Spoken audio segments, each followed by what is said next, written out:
बिस्मिल्लाहिर्रहमानिर्रहीम। मेरा नाम डॉक्टर मोहम्मद अली अवान है।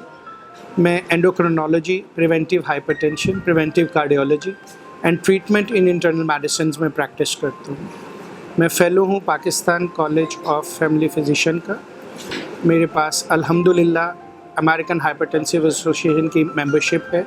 मेरे पास European association of diabetes and European association of cardiology, जिसको हम ESC बोलते हैं, उनकी फुल मेंबरशिप है। इसके अलावा मैं एस का अमेरिका मेंबर हूँ और मेरी फेलोशिप ट्रेनिंग और कंप्लीट है डायबिटीज़ में, एंडोक्राइन में और मेडिसिन में पाकिस्तान में। मेरे प्रैक्टिस इंटरेस्ट डायबिटीज़, हाइपरटेंशन और इन दोनों से रिलेटेड कॉम्प्लिकेशंस, जिनमें सबसे ज़्यादा दिल का दौरा, दिल के दौरे से बचाव, फालिज और फालिज से बचाव। मैं प्रैक्टिस करता हूँ लाहौर में अवान क्लिनिक, धर्मपुरा नहर के पुल पे, और मैं अपने पेशेंट्स को रोज़ाना शाम 4 से रात 11 बजे तक देखता हूँ, हफ्ता और इतवार के मासवा। आज का टॉपिक हमारा ब्लड प्रेशर और ब्लड प्रेशर से रिलेटेड मरीज़ों में फालिज, और फालिज उन लोगों में जिनमें पहले ब्लड प्रेशर का मौजूदगी नहीं है या शुगर की मौजूदगी नहीं है। फालिज, जिसको हम मेडिकल लैंग्वेज में स्ट्रोक या सेरेब्रोवैस्कुलर एक्सीडेंट कहते हैं, किसी भी जिस्म के हिस्से का कमज़ोर हो जाना समझा जाता है। हालांकि फालिज की इससे ज़्यादा किस्में हैं। असाब का फालिज होता है, जिसमें नर्व्स ख़त्म हो जाती हैं, ऑटोनॉमिक नर्वस सिस्टम डैमेज हो जाता है, जिस्म के एक हिस्से पे ज़्यादा पसीना आना या जिस्म के एक हिस्से का पसीना ख़त्म हो जाना, जिस्म के एक हिस्से में हरारत का ज़्यादा होना या सर्दी का ज़्यादा महसूस होना, या किसी भी जिस्म के हिस्से का ज़्यादा कांपते रहना। मसलन एक बंदा है जिसका एक बाजू यूँ कांपना शुरू हो जाता है बिला वजह, तो ये भी एक फालिज की अलामत है। इसी तरह फालिज सेंसरी भी होता है, जिसमें सोच की कुव्वत ख़त्म हो जाती है या सोशियलिटी ख़त्म हो जाती है। फ्रंटल लोब ब्रेन का जो हिस्सा है, उसके फालिज की सूरत में इंसान को कपड़े पहनना, कपड़ों को सीधा रखना, माशरती हालात में मुलाकात करना, अपने प्यार वालों से और अपने शरीके वालों से मिलना और मिलने के आदाब भूल जाते हैं। ये भी एक फालिज की किस्म है। अगर कोई शख्स एकदम किसी भी वजह से अपनी नफ्सियाती और अपनी जिस्मानी तब्दीली को महसूस करता है, तो उसको सबसे पहले न्यूरोलॉजिस्ट में अपने इंटरनल मेडिसिन स्पेशलिस्ट से फालिज के लिए एवेलुएट करना चाहिए। फालिज की किस्मों की अगर हम बात करते हैं, शरियान बंद होने वाला फालिज, जिसमें दिमाग में शरियान बंद हो जाती है और उस एरिया की सप्लाई बंद हो जाती है जिसको वो शरियान सप्लाई कर रही थी, जिसकी वजह से जिस्म के अंदर कमज़ोरी या असाब के अंदर कमज़ोरी आती है। और शरियान फटने वाला फालिज, जिसमें ब्लड प्रेशर सबसे बड़ी वजह है, और दूसरी वजह बैरी एनोरिज्म्स है, जिसमें ब्रेन की शरियान फट जाती है। 30% लोगों में शरियान फटने वाला फालिज है और 70% लोगों में शरियान बंद होने वाला फालिज है। शरियान बंद होने वाले फालिज का तकरीबन 100% इलाज मौजूद है। बदकिस्मती से हम बहुत अरसे तक इसको नफ्सियाती बीमारी समझते रहते हैं। दम टोट के कोई गल नहीं, आप ही ठीक हो जाएगा, ताप दा बुखार चढ़े है, लोकल डॉक्टर को दवाई लीती है, लाल टीका लवाया है, कुछ बेहतरी हो गई है, में वो टाइम ज़ाया कर देते हैं जिसमें ब्रेन के न्यूरॉन्स को और दिमाग के सेल्स को हम बहाल कर सकते हैं बहुत सी अद्वियात के ज़रिए। सबसे पहली तो बात यह है कि जब भी जिस्म में किसी भी किस्म की असाबी या पट्ठों की मोटर या सेंसरी कमज़ोरी हो, तो फ़ौरन अपने मुआलिज से रजू करें। उसके बाद उसका MRI brain stem, CT scan brain plain या CT scan of the brain with contrast, जहाँ हमें डर हो कि किसी दूसरी वजह से, यानी दिमाग में किसी खुलिया के इकट्ठे होने से, TB होने से, या दिमाग में खुदा ना खास्ता ट्यूमर होने से फालिज हुआ है, तो हमें इसके ऊपर तवज्जो करनी पड़ती है। ये बेसिक टेस्ट्स हैं। एक बहुत बड़ी वजह पाकिस्तान में फालिज की अलामात का ज़ाहिर होना, दिमाग के किसी हिस्से में ट्यूमर का होना है। इसके लिए भी हमें यही टेस्ट करवाने दरकार होते हैं।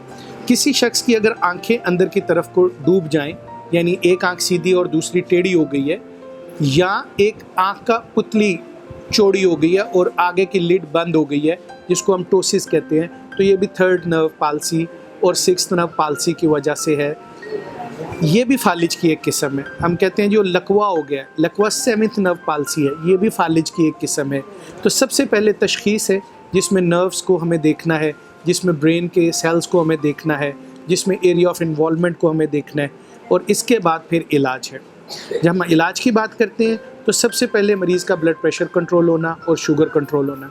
फालिज के मरीज़ में ब्लड प्रेशर को ज़्यादा कंट्रोल नहीं करना, प्लीज़ फालिज के मरीज़ में अगर एक बंदे का बीपी 200 120 के ऊपर फालिज हुआ है तो उसका ब्लड प्रेशर 120 80 120 70 नहीं लाना, वरना उसका फालिज और बिगड़ जाएगा। उसका ब्लड प्रेशर 6 हफ्ते में आराम से पहले 180 पे लाने, फिर 160 पे लाने, फिर 140 पे लाना है, बल्कि 140 से नीचे लेके जाने को मना किया गया है। इसलिए ये जो ब्लड प्रेशर ज़्यादा कंट्रोल करने का आजकल रवाज चल गया है, या इलेक्ट्रॉनिक मशीनों पे लोग घबरा जाते हैं कि 138 90 हो गया है, तो इसके ऊपर परेशान नहीं होना। नॉर्मल ब्लड प्रेशर क्या है? फालिज से बात करते हुए हम बीपी की तरफ आते हैं।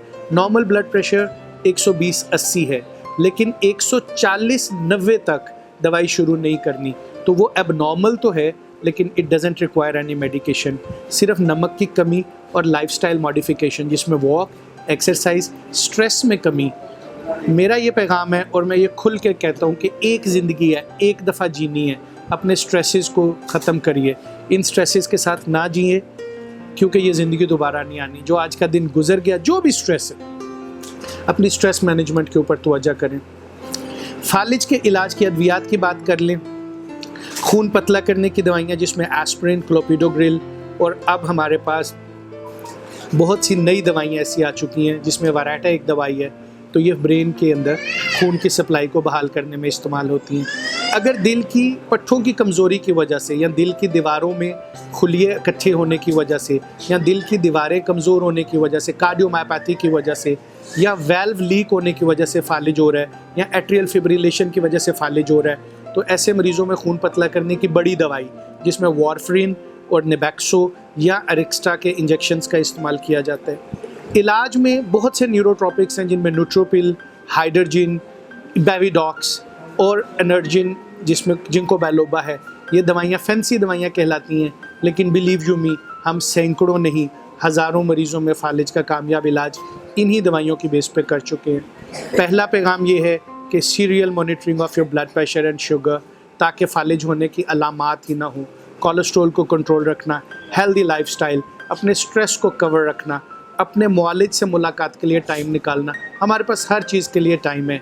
कामरान खान शो के लिए तो टाइम है, लेकिन अपने मुआलिज के पास जाने वाले दिन हम कहते हैं 2 घंटे लग गए या 3 घंटे लग गए। इंतज़ार गाह में बैठते हुए हमें परेशानी होती है। एक दिन, महीने बाद, 2 महीने बाद अपने सेहत के लिए निकालिए। दूसरी चीज़, अद्वियात का मुसलसल इस्तेमाल। ब्लड प्रेशर की दवाई जब शुरू हो जाए, लग नहीं गई, ज़िंदगी का हिस्सा बन गई है। It's a habit to take your blood pressure and diabetic medications. आप जब दवाई छोड़ेंगे, अपने आप को प्रोन करेंगे फालिज की तरफ, अपने आप को प्रोन करेंगे दिल की तकलीफ़ की तरफ। मुकम्मल दवाई, मुकम्मल तशख़ीस, मुकम्मल इलाज। मेरा पैगाम यही है, बीमारी होने से पहले बीमारी को रोकिए, बीमारी होने से पहले बीमारी से बच जाइए, क्योंकि बीमारी होने के बाद सिर्फ आप बिस्तर पे नहीं हैं, आपका पूरा ख़ानदान आपकी वजह से तकलीफ़ का शिकार है। Thank you very much. अस्सलाम वालेकुम रहमतुल्लाहि व बरकातहू।